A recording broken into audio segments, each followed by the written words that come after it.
코로나19 확진자 발생이 많이 줄어들었습니다만 방역을 제대로 하고 있는지는 의문입니다. 요양병원과 정신병원에 이어 말기암 환자를 치료하는 호스피스 병원에서 집단 감염이 또 발생했습니다.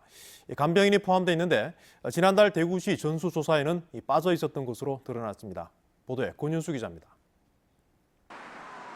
대구에서는 유독 병원 내 집단 감염이 많았습니다. 이번에 또 다른 병원에서 코로나19 집단 감염이 발생했습니다. 말기암 환자를 위한 대구 수성구 호스피스 병원 사랑나무 의원에서 3월 27일 퇴원한 말기암 환자가 지난 12일 확진 판정을 받았습니다. 이 환자와 같은 병실을 쓴 환자 2명과 종사자 24명을 진단검사했더니 간병인 2명도 양성이 나왔습니다.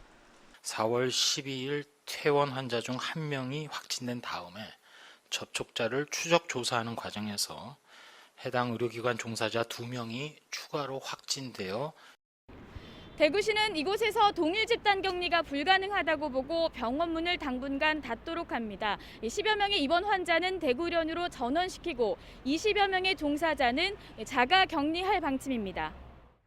대구시는 기저질환자의 코로나19 치명률이 높다며 환자를 가까이서 돌보는 간병인을 지난달 전수조사했습니다.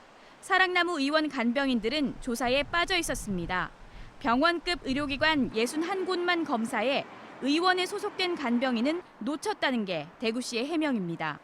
의원은 대상에 포함을 안 시켰었고 의원급에는 간병인들이 잘 없대요. 역학조사 결과 앞서 확진 판정을 받은 말기암 환자보다 간병인에게 증상이 먼저 있었던 걸로 밝혀졌습니다. 증상이 나타난 시기는 지난달 25일로 대구시가 간병인 전수조사를 한 시기와 겹칩니다.